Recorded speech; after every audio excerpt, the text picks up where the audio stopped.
c'est Joanie et bienvenue sur ma chaîne YouTube où je vous parle de tricot et de couture. Ça fait vraiment longtemps que je vous ai pas vu, je me suis beaucoup ennuyée de vous.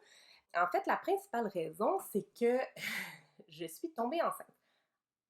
J'ai eu un bébé, c'est comme une surprise, j'ai déjà accouché. Ça fait tellement longtemps, ça fait, je pense, ça fait 8 mois que j'ai pas enregistré. Donc, entre-temps, j'ai eu un petit bébé, Antoine, qui est né au mois de septembre, il y a 6 semaines présentement.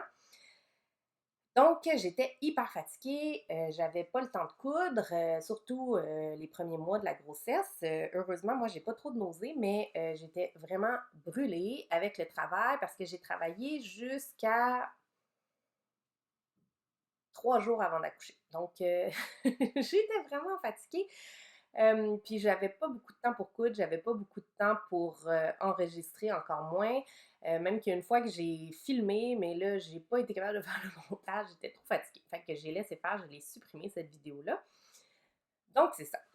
L'autre chose qui est arrivée, qui a fait que j'ai pas eu le temps de coudre, c'est qu'on a déménagé. En fait, quand on a su que j'étais enceinte du quatrième, parce que j'ai un garçon de 6 ans, une fille de 4 ans, puis un autre garçon de 2 ans, on s'est dit qu'il faudrait éventuellement trouver une maison un petit peu plus grande, surtout quand les enfants arriveraient vers la fin du primaire, début du secondaire.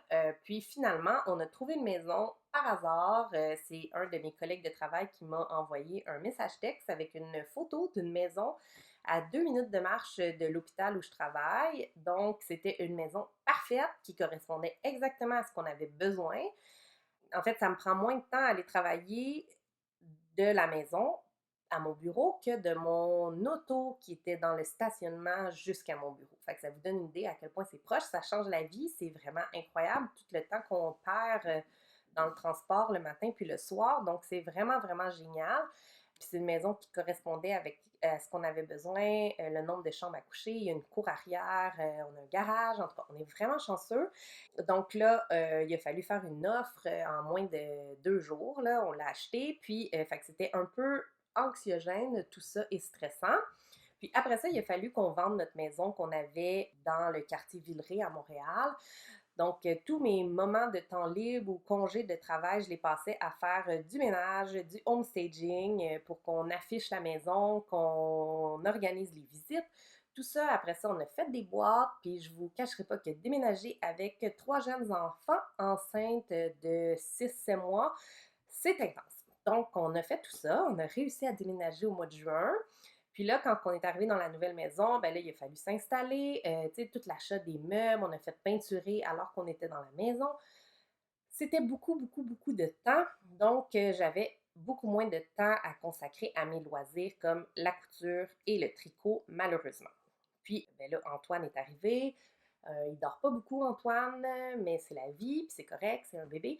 Donc, mais là, tranquillement, je trouve que je recommence à trouver un peu plus de temps. Puis en faisant du ménage, puis en déménageant, je me suis rendu compte que j'avais énormément de tissu et de laine. Donc, j'ai beaucoup de pain sur la planche. En fait, j'ai surtout essayé d'acheter le moins possible.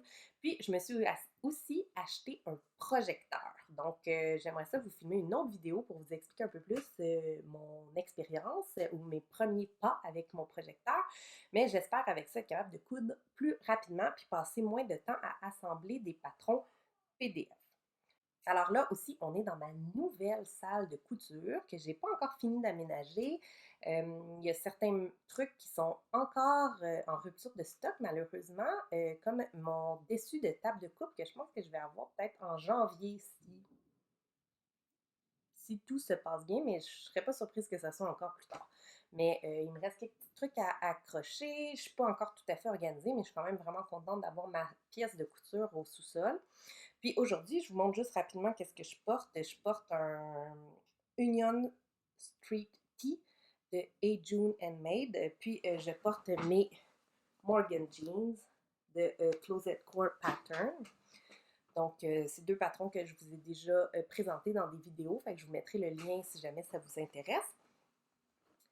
Donc, la première chose que j'ai à vous montrer, c'est le Jara Sweater. qui est un patron de Megan Nielsen, qui est une designer australienne. Ses patrons sont un peu chers, mais c'est vraiment des très bons patrons, des superbes explications avec des dessins techniques. Je vais vous mettre le dessin technique, mais c'est un patron qui est disponible en 4 vues. La première, c'est la vue la plus simple, c'est celle que j'ai réalisée avec une bande de colle, des bandes de poignet, puis une bande de taille. Mais il y a aussi moyen de faire une version un peu crop, une version nouée à la taille ou une version en forme arrondie ou liquette, je pense qu'on appelle. On peut faire des manches aussi avec une fente qui sont un peu longues. Puis on peut aussi faire un col montant. Donc, moi, j'ai fait vraiment la version la plus simple.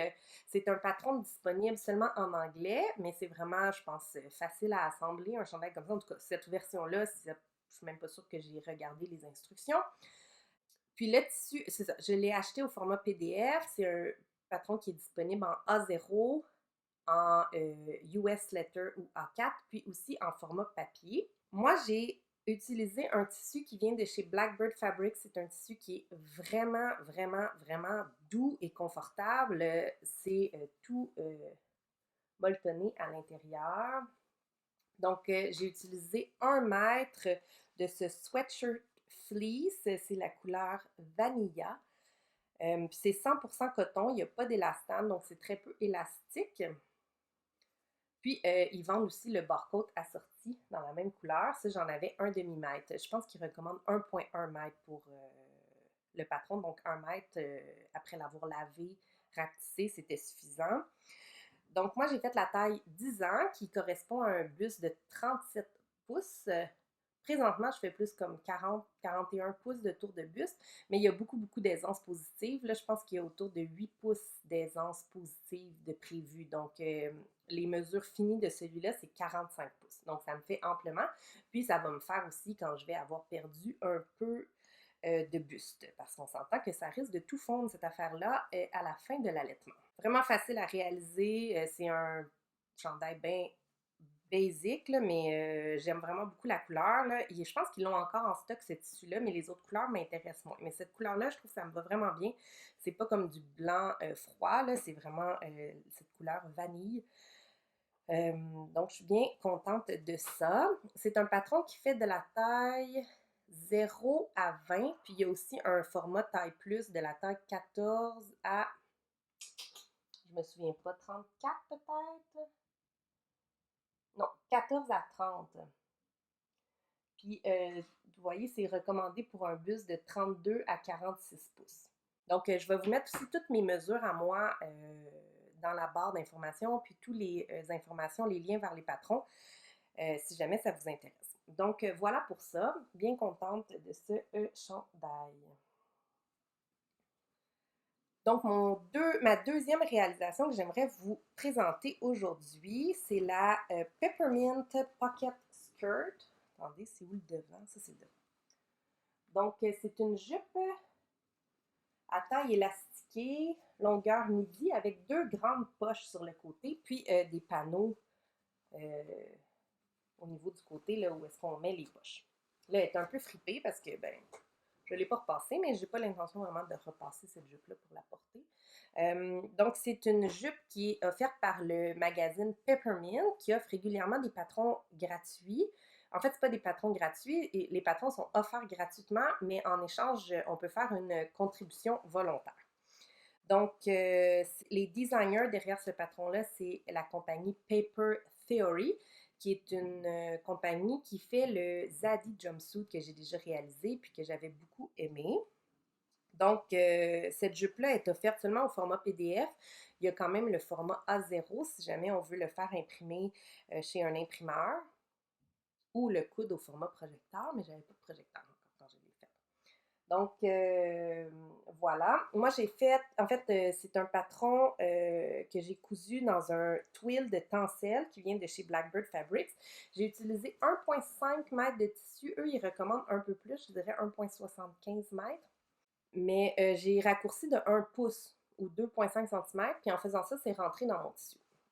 Puis c'est un patron qui est dessiné pour 5 pieds 7, ouais, ou 170 cm. Moi, je mesure 5 pieds 165 cm, donc ça allait probablement être suffisant. Puis effectivement, la longueur, vous allez voir, là, ça tombe bien, ça m'arrive un petit peu en bas du genou, qui est, je pense, parfait pour cette jupe-là, surtout qu'on la porte taille haute. Donc moi, j'ai fait la taille 12, c'est ce qui est recommandé pour des hanches de 39 pouces. Je l'ai taillé quand j'étais pas très enceinte, là, donc maintenant je fais plus comme 44 pouces de hanche, de tour de hanche, mais il y a de l'aisance, donc ça convient quand même vraiment bien. Puis c'est une jupe aussi que je vais pouvoir porter plus tard. Elle est offerte pour des hanches de 34 à 57 pouces, là, la taille 6 à 28, donc c'est des tailles qui sont très inclusives, là. En centimètres, c'est 86 à 146 centimètres. Puis, c'est un patron aussi qui est disponible en pouces et en centimètres. Puis, je pense que le Jara Sweater aussi, il donne les mesures en pouces et en centimètres si jamais vous... Mais moi, je couds en pouces. Malheureusement, mon cerveau est trop influencé par nos voisins du Sud aux États-Unis. L'autre chose que je pense que j'ai fait de différent, c'est que j'ai raccourci... Non, l'élastique, je pense que c'était de l'élastique de 1,25 pouces qui recommandait, puis moi j'avais juste 1,5 pouces, donc j'ai mis un élastique un peu plus large. J'ai pris ce que j'avais, puis je pense que c'est vraiment correct. Puis je pense qu'il y avait une petite erreur de typographie dans la longueur de l'élastique. C'était une faute de frappe. C'était assez évident, là, dans le sens qu'il manquait, je pense, un zéro. C'est comme au lieu d'être 170 cm, c'est écrit 17 cm. C'était évident que c'était pas 17 cm élastique, mais je me souviens pas exactement, mais c'est un patron gratuit. Donc, c'est probablement pas un patron qui a eu des tests très rigoureux avant d'être publié. Mais de toute façon, l'élastique, on s'entend qu'on l'ajuste, on mesure notre tour de taille. Puis selon les élastiques, il y a des élastiques qui sont plus raide ou plus lousse, là, donc chaque élastique étant un peu différent, je pense que ça vaut la peine de mesurer vraiment sur soi avant de couper notre élastique. Donc voilà pour cette jupe-là. Le twill de tencel, c'est un tissu qui est vraiment respirant, qui a le désavantage de friper, puis qui a le désavantage aussi de... la couleur va fader. Dans le fond, les couleurs vont devenir plus pâles un petit peu. Un peu comme le lin. Ça se comparerait, je dirais, un peu au lin, mais c'est vraiment bien pour l'été. Bon, là, on est rendu l'automne, mais bon, quand même, je voulais vous le montrer parce que c'est une jupe que j'ai quand même un peu portée enceinte. Je la portais comme au-dessus de la bédaine pendant l'été, puis c'était vraiment bien confortable. Bon, les autres projets que j'ai à vous montrer, c'est qu'en faisant le ménage, bon, c'est un peu honteux, mais j'ai trouvé des chandails que j'avais coupés. En fait, c'est des tissus que j'avais déjà cousus des vêtements pour mes garçons dedans. Puis j'avais coupé dans mes retailles deux hauts. Puis là, je ne sais même pas c'est quelle taille, parce que ça fait tellement longtemps que je les ai coupés, mais je les ai cousus sans regarder les explications. Mais je sais que ça, c'est le Rowanty de Tichy Threads, qui est comme mon patron fétiche de t-shirt de garçon. Donc, c'est un jersey coton lycra que j'avais qui est vraiment mignon. Puis j'ai mis un barcode pour l'encolure. Quand tu utilises un barcode pour l'encolure, des fois, il faut rapetisser un petit peu la bande d'encolure parce que c'est vraiment très élastique. Donc voilà, j'ai fait ça. C'est pour Jules, 2 ans, qui le porte puis qui l'a beaucoup aimé cet été. Puis l'autre chose que j'ai faite, c'est une petite camisole ou débardeur. Bon, ça, il a tiré dessus, là, fait que c'est en train de s'arracher, mais... Puis ça aussi, c'est un patron de Tichy Threads, c'est le Twisted Tank. Il y a possibilité de le faire avec une découpe en diagonale, mais moi, j'ai fait la version simple. En fait, c'est même pas une modification du patron. Il y a les pièces disponibles pour faire le débardeur simple ou avec découpe. Donc, c'est ça, avec un beau petit tissu, avec des nuages. Ça, je suis vraiment triste qu'il m'en reste plus parce que je le trouve tellement beau, ce tissu-là. Donc, deux petites cousettes qui m'ont pris 2 secondes, que ça devait faire à peu près 2 ans que j'avais coupé. Ensuite, j'ai cousu un chandail pour Sophie. En fait, ça, c'est le premier patron que j'ai testé avec mon projecteur. C'est le Dolman de Lowland Kids Pattern. Ouais. Donc, c'est un patron qui est disponible au format projecteur. Donc, je voulais vraiment essayer quelque chose de simple pour commencer. Puis, j'ai utilisé des retailles. Je me suis déjà cousu un jammy cardigan de Ready to Sew là-dedans. C'est un tissu que j'aime vraiment pas. Fait que ça me dérangeait pas si ça fonctionnait pas. C'est un tissu qui est en polyester, qui fait vraiment beaucoup de bouloches. Regardez, je pense qu'on peut le voir derrière. Elle l'a porté, je pense, 2 fois, puis déjà, regardez l'intérieur de la bande, comment que ça bouloche. Fait que c'est vraiment pas un tissu que je recommanderais. C'est un tissu que j'ai pris chez Club Tissu. Mais c'est vraiment le fait que c'est en polyester qui fait que c'est pas confortable. Puis, on peut faire la version t-shirt ou la version à manches longues. Donc, moi, j'ai fait la taille 5 ans, mais c'est un peu limite la longueur. Mais en fait, ça lui fait vraiment bien, puis elle a 4 ans. Ben bien, ça doit être à peu près un pouce trop long, les manches, là. Donc, mais il faut dire que ma fille est quand même assez grande pour son âge. Mais voilà, puis ça, avec un petit legging rose, elle est vraiment heureuse, puis elle est toute mignonne. Donc, je vais quand même vous mettre le dessin technique du patron parce qu'il y a plusieurs variations possibles. Puis, Lowland Kids, je dirais pas que c'est la compagnie de patron qui a les meilleures explications, mais ils ont l'avantage d'être offerts en format PDF A4, A0, puis aussi ils font le format projecteur. Donc, pour ça, c'est vraiment génial. Puis, ils font aussi des patrons pour adultes. C'est seulement en anglais. Puis là, la dernière chose que j'ai à vous montrer, c'est des petits sacs d'Halloween, Trick or Treat, que j'ai fait pour la récolte des bonbons. Donc, j'en ai fait 4 parce que j'ai 4 enfants. Donc, je vais vous les montrer un après l'autre. Donc, voilà. Celui-là. Celui-là. Oups, il y a des cheveux. Celui-là. Celui-là. Bon, on entend des petits bruits de bébé dans le moniteur. Je vais essayer de faire ça vite pour la fin. Donc, c'est un patron de Fish Stick Design. C'est un tutoriel gratuit, en fait. Là. Puis, c'est des beaux sacs avec une doublure à l'intérieur là, qui ont l'avantage, dans le fond, de se tenir ouverts à plat, comme ça. Je sais pas si on peut voir. Puis, qui ont des ganses. Fait que c'est vraiment le format parfait pour la récolte de bonbons. Puis eux, c'est vraiment un patron pour faire un sac d'Halloween, mais ça pourrait être utilisé pour faire plein d'autres sacs. Voilà, j'en ai fait 4. C'est un patron que j'ai fait avec ma soeur puis ma mère, là, un petit projet de couture. Là. Donc, elle en a fait 3 de son côté. Fait qu'en tout, on en a fait 7. Puis, ça prend environ 1 mètre de tissu pour réaliser un sac.